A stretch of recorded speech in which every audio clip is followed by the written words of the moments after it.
Nahaharap pa rin ngayon sa mga kasong malversation at graft ang mag-asawang Sara at Curly Discaya dahil sa kanilang pagkakasangkot sa anomalya ng flood control project sa Bulacan. Nakatutok si Juan Antonio. Yung mga kababayan natin, kahit summer, binabaha doon.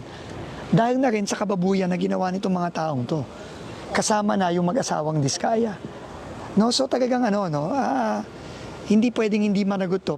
Diretsahang tinukoy ng DPWH ang mag-asawang Discaya bilang big fish matapos makakuha ng malalaking infrastructure project simula 2016. Patunay raw dito ang proyektong nakuha ng St. Timothy Construction sa Barangay Bulusan, Kalumpit, Bulacan na nagkakahalaga ng halos 54 million pesos. Hindi nakalusot ang mag-asawa sa kaso matapos mismong ang Office of the Ombudsman at DPWH ang nagsampa ng malversation at graft case.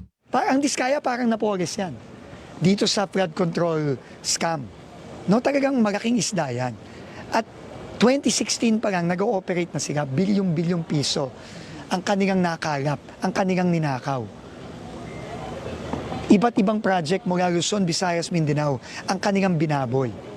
At dahil doon, grabe yung mga pagdurusang dinaranas ng mga kababayan natin.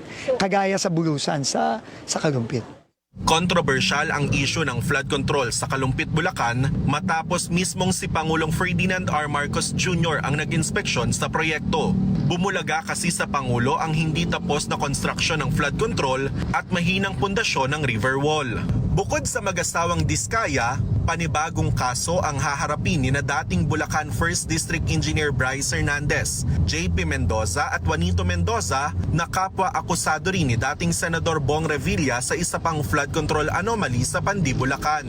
Lumabas sa investigasyon ng Ombudsman at DPWH na pinayagan ang paglabas ng unapproved disbursement voucher at pagbabayad sa proyekto kahit kulang ang mga dokumentong magpapatunay na 100% completed ang mga project. May immunity agreement naman sa Ombudsman si DPWH Project Engineer Paul Jason Duya kaya't lusot ito sa kaso habang nananatili si Henry Alcantara sa Witness Protection Program bilang state witness. Henry Alcantara, former district engineer, and Paul Jason Duya, the project engineer, were excluded from the criminal information following immunity agreements with the Office of the Ombudsman. Ngayong nagsampa na ng kaso ang Office of the Ombudsman at DPWH laban sa mag-asawang Discaya at siyang mga dating opisyal ng DPWH, asahan na raw ng publiko ang sunod-sunod pang mga kaso na magpapanagot sa mga personalidad na nagnakaw sa pondo ng bayan. Juan Antonio, IBC News.